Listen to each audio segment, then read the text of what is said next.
राम राम भाई सारे भैया ना। तो भाई आज हम बात करेंगे लहसुन और शहद को कैसे खाना चाहिए, क्या क्या इससे हमें फ़ायदे होते हैं उसके बारे में। देखो, सबसे पहले तो क्या करो, एक छोटी बोतल ले लो लहसुन की, सॉरी उसकी शहद की। ठीक है। वो तो आपको बोतल कांच की भी आती है, प्लास्टिक की भी आती है, लेकिन आपको क्या करना है, एक कांच की बोतल लेनी है और उसमें कुछ कलियाँ, क्योंकि शहद के अंदर आप वो डाल दोगे ना तो कलियाँ ख़राब भी होंगी नहीं। तो कुछ कलियाँ 10 15 20 जैसे भी आप उसमें शहद की जो बोतल है, जिस कांच की बोतल में डालना है उसमें डाल के रख दो। कहीं फ्रीज में नहीं रखना कि भाई कहीं ख़राब हो जाए, या कहीं ऐसी वैसी जगह नहीं रखना, सिर्फ रूम में ही रखो, रूम के टेम्परेचर पे ही रखना उसको। रूम के टेम्परेचर पे रखोगे वो चीज़ ख़राब नहीं होगी। वैसे गर्मी में क्योंकि शहद ख़राब नहीं होता ऐसे। तो आपको करना क्या, फिर सुबह डेली एक कली खानी है। जब आप उस एक कली को खाओगे तो उसको खाने से आपको बहुत सारे फ़ायदे होंगे। सबसे बड़ा फ़ायदा तो आपके हार्ट को होता है, हमारे हार्ट को स्वस्थ रखता है। ठीक है भाई। उसके साथ ये हमारे बीपी को कंट्रोल करता है। हमारी जो धमनियाँ हैं हार्ट की, पूरे शरीर की जो भी है, उसमें जो बैड कोलेस्ट्रॉल जो जमा होता है उसको बाहर निकालता है।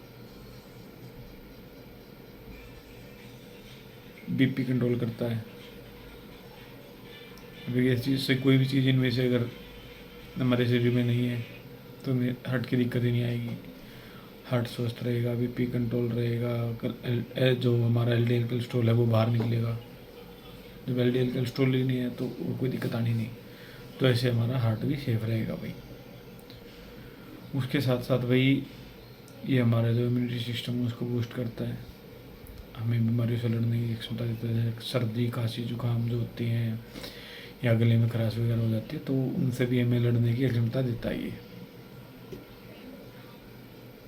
उसके साथ वही हमारी जो पाचन क्रिया है उसको मजबूत करता है। हमारी जो स्किन है, स्किन पे ग्लो लेके आता है। उसके साथ साथ जो ब्लड शुगर होती है उसको कंट्रोल करता है भाई। बीपी को भी कंट्रोल करता है, ब्लड शुगर को भी कंट्रोल करता है। ठीक है। और भाई ये भी हमारा जो है वज़न भी कम करता है। वज़न कम करने के साथ साथ भी हमारा इम्यूनिटी सिस्टम तो बूस्ट करता है, हमारी जो पाचन क्रिया है उसको भी मजबूत करता है।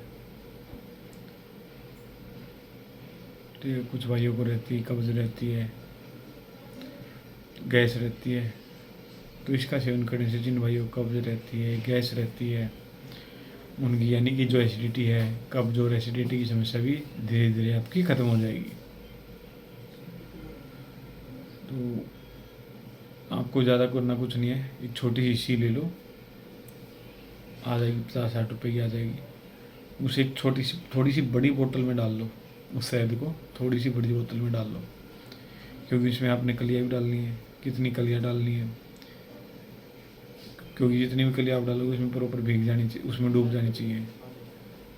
अगर वो उसके अंदर डूब जाती हैं, मतलब उसके अंदर डूबने के बाद आप उनका सेवन 2 से 3 दिन के बाद करना है। ये नहीं कि आज आपने भिगोया और आज चालू कर दिया, नहीं। उसको अच्छे से बंद करके बिल्कुल टाइट कर दो, और टाइट करके 2 3 दिन के लिए उसको रख दो रूम के टेम्परेचर पे ही, कमरे में रखो उसको। और 2 3 दिन के बाद डेली की एक किलो लेना स्टार्ट करो, ज़्यादा मत लो, एक किलो बहुत है, क्योंकि साथ में शहद भी है इम्यूनिटी बूस्ट करने के लिए। फिर आप उसका रिजल्ट देखो, 7 दिन के अंदर आप लोगों को रिजल्ट मिलेगा। जो कहते हैं मुझे गैस रहती है, उसकी गैस ख़त्म हो जाएगी भाई। एसिडिटी जो होती है वो ख़त्म हो जाएगी भाई। जिसकी पाचन क्रिया में दिक्कत है, पाचन में सुधार हो जाएगा। ठीक है।